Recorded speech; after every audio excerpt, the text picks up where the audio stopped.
Pasensya po kayo mga kababayan ha, kasi nakawala yung aso. Nakawala, kaya tinakbo ko muna, nakalabas sa kulungan. Mahirap na. Meron kasi akong malaking aso na si Agatha, yung agouti. Isang husky na agouti ang lahi. Sobrang laki na niya, nakawala. Nakalabas. Kaya natatakot ako baka yung mga lamesa mabasag. So ngayon, mga kababayan, back to the topic tayo, no? So, yun nga mga kababayan, sabi ni Boeing, 'di ba? Na antay-antay lang. Antay-antay lang kasi sa totoo lang mga kababayan, ganito kasi yan eh. According nga kay Trillanes, bago mga January, February, 2026, January or February 2026, si Bongo ang lalabasan ng warrant. Si Bato, alam ko, bago mag-New Year, makukulong na yan. Actually, ayaw ko pangunahan eh. Sabi nga ni Boeing Rimulya, December 15, 16. December 15 at 16, may mga maaaresto na. December 15, 16. Abangan nyo yan. Mga senador daw yon, maaaresto. Mga malalaking manok. Yan po yung patungkol naman sa flood control, mga kababayan. So, ang sa akin, sabi ko nga, mga kababayan,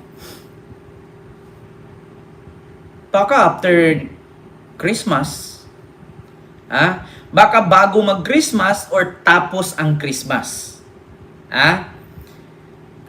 Ayaw ko pangunahan, mga kababayan. Baka bago mag-Christmas or tapos ang Christmas. Kasi pagkakaalam ko, siguro kung lalagpas man ng New Year, siguro mga January 10, 11, 12, ibig sabihin yun na yung pinakasagad. Ibig sabihin yun na yung pinakasagad. Mga January 10, 11, 12. Yun na yung pinakasagad. Kasi pagkakaalam ko, or may possibility na sabay sila ni Bonggong hahantingin. Si Bato at si Bongo may possibility magkasabay na hahantingin. Kung sakali na hindi mahuli si Bato, kasi ang pagkakaalam ko, ang sabi nga ni Boeing, December 15, 16, abangan ninyo may mga maarestong malalaking isda yan. So, kung hindi man si Bato kasali dyan, kung ang mga maaresto dyan ay yung mga senador na sangkot sa flood control, so ibig sabihin hindi kasali si Bato doon kasi ICC si Bato eh. Hindi naman siya sa flood control. So, kung hindi siya kasabay sa 15, 16, 17, baka after Christmas, 26, 27, 28 hanggang 30. Basta bago mag-New Year. Kung lumagpas man yan ng New Year at January, mga January to kalagitnaan ng January or katapusan ng January, so ibig sabihin magkasabay na sila ni Bongo. Magkasabay na sila ni Bongo niyan kasi yan na yung pinakasagad. Medyo na busy lang ang Interpol at ang ICC kasi may ginagawa nga. Mga kababayan. So, yun lang yung aking reaction. According sa sinabi ni Boeing noon na December 15, 16, 17, may mga malalaking isda dyan na maaresto. Kung yung mga malalaking isda niyan ay part ng ICI sa flood control, so ito yung mga senador, mga kongresista na sangkot sa korupsyon. Kung hindi kasali si Bato, means after Christmas. After Christmas, dito na si Bato babakbakan. Kung ang pinakasagad na talaga na lumabas ang warrant ni Bato, either January, second week, or sabay na sila ni Bongo. Sabay na sila ni Bonggong hahantingin. Either mauna lang siguro si Bato ng 2 linggo, tapos after 2 weeks si Bongo naman. Basta first quarter of the year 2026, si Bongo, si Bato, pasok na pasok sa banga. mga kababayan. Kasi ganito yan eh. Bigyan ko na lang kayo ng kunting kwento. Hindi kasi pwede mga kababayan na pagdating ng warrant, ay ura-uradang aristuhin si Bato. Hindi po. Ito wag kayong maniwala sa sasabihin ko kasi based on my opinion lang to. Based on my point of view. Hindi po kasi agad-agad na pagdating ng warrant ay agad-agad aristuhin si Bato. Hindi po ganon, mga kababayan. Meron pong plano yan. May plan A, may plan B kung paano siya aristuhin. Kasi ganito, si Bato kasi mga kababayan, pulis kasi yan. Si Bato kasi mga kababayan, kahit papano may armas yan. Si Bato kasi mga kababayan, kahit papano may mga kabaro yan. May mga kaibigan yan. Hindi nga natin alam, baka ngayon may mga guns yan. May mga security yan na hinahired. Or may mga kaibigan yan na nagbubuluntaryong proteksyonan siya. Kaya hindi po porket darating ang warrant sa oras na to ay bukas arestuhin siya. Hindi po.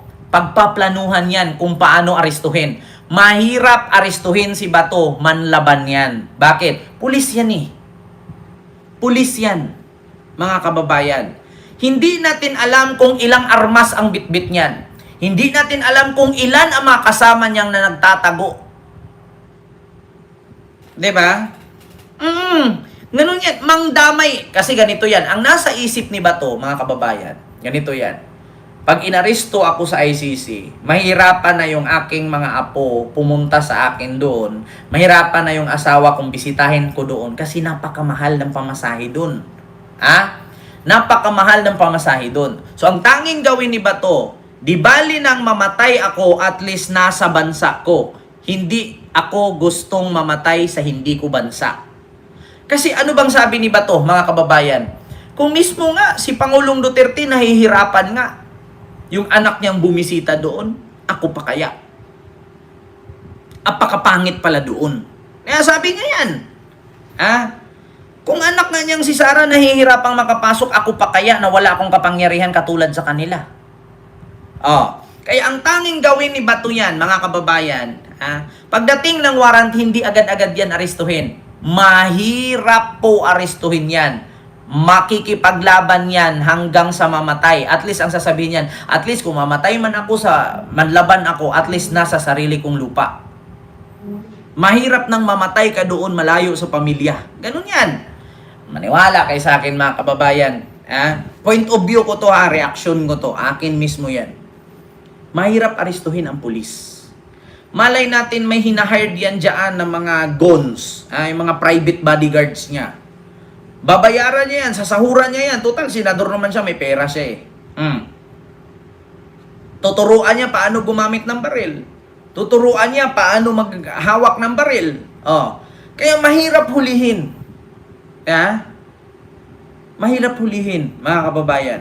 Kaya may plan A, paano siya hulihin? Plan B, saan siya huhulihin? Plan C, wala bang madadamay na sibilyan? Wala bang madadamay na ganito?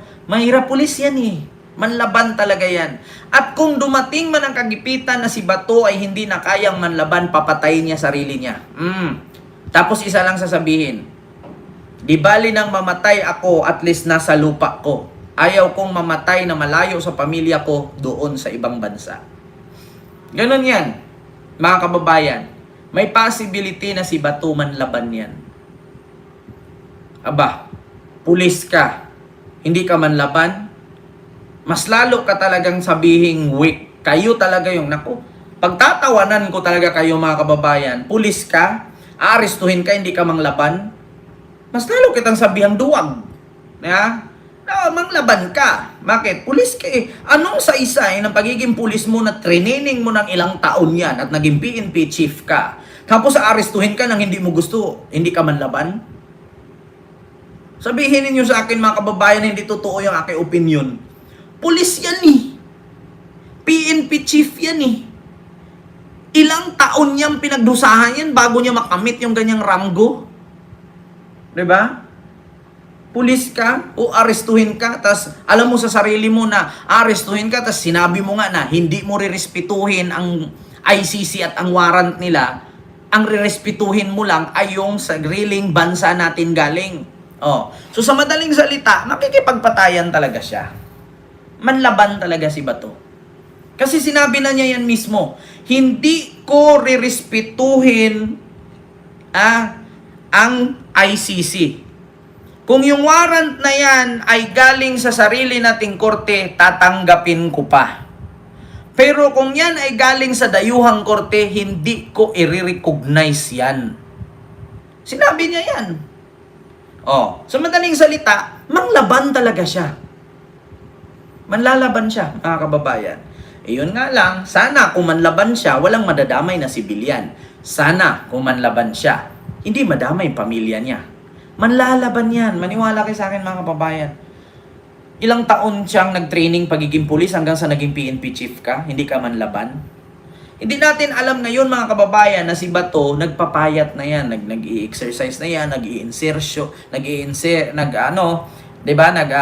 tawag dito, nagpapapayat, 'di ba? Nag-araw-araw na yan, nag-gym na yan, 'di ba? Jogging na yan doon, tapos nag-training na yan kung anong gagawin niya. 'Di ba? Nako, sabi ko sa inyo, mga kababayan, wala kang kwentang pulis. Kung gusto mong hindi magpa-aresto tapos hindi ka manlaban, pulis yan eh. Manlaban talaga yan. Tsaka kung nasa kagipitan na, yung marami ng wala na siyang kasama, siya na lang mag-isa. Tapos, syempre, pag nahuli siya, dadalhin siya sa ICC, isa lang sabihin yan, bang! Sarili niya, bang! Tapos, ang sasabihin niya yan, sa asawa niya, babe, honey pie, sweetie pie, balot. Mas piliin at gustuhin kong makipagpatayan dito kaysa makulong ako sa ibang bansa na malayo sa inyo. Di bali nang makulong ako doon, tas doon lang din naman ako mamatay, dito na lang ako mamamatay. At least malapit sa inyo. Ganon yan. Ganon ang last will ni Bato. Mga kababayan, pang MMK. Oo. Pang MMK yan. Total, mamamatay lang din naman ako doon. Makukulong naman ako habang buhay, hindi na makauwi. At yung 3 kong apo, hindi na makabisita yan doon. Kaya biruin yung magkano pamasahe papuntang Netherlands? 60,000, balikan 120. Do you think makabalik-balik doon yung mga anak ni Bato? Yung asawa ni Bato, saan siya hahanap ng 120 balikan? Okay lang kung siya lang mag-isa. Andun pa yung mga apo, andun pa yung anak. Mahirap yun, mga kababayan. Tapos titira sila doon, tag 1 week, 2 weeks, 2 weeks. Yung accommodation doon, yung kakainin nila doon. Sabi ko nga, kung walang 1 billion si Bato, hindi niya kayang isustain katulad sa sinustain ng angkan ni Digong. Diba? Yan ang last will ni Bato. Di bali nang makulong ako doon at doon lang din naman ako mamatay, mas naisin kong dito na lang mamatay sa aking lupang sinilangan. Di ba? Manlaban yan. Tapos pag nasa kagipitan niya, alam niya siya na lang mag-isa, magpapakamatay yan. Wala kayo sa akin. Makikipagpatayan, manlaban yan. Tapos sasabihin niya yan, wala na. Para hindi niyo ako ma-aresto. Bang! Di ba? Tapos, di ba? Sir Michael Angelo Dalisay, option ni Bato, magpahuli o manlaban. Ganun lang. Sabi ni Pulong Siutman. Di ba? Yun, mga kababayan. Yung ating reaction. No? Mga kababayan, sa mga oras na ito. At dito naman kay Bongo, mga kababayan, hindi ako maniniwala na si Bongo ay manlaban kasi wala namang kalaban-laban si Bongo, di man siya pulis. Wala man siyang alam sa mga pagdating sa mga armas. Ang tanging gawin ni Bongo niyan, dalawa lang yan. Either magtago sa Davao or tumakbo sa China. Dalawa lang yan, mga kababayan. Either magtago sa Davao o tumakbo sa China. Alangan man manlaban si ano? Alangan man manlaban si Bongo. Hindi naman siya pulis, hindi naman siya marunong gumamit ng baril. Dalawa lang yan. Either magtago sa Davao o tumakbo sa China. Di ba? Ay nako. Diyos mio Marimar. Ganun yan. Ganun kasimple. So yun lang mga kababayan.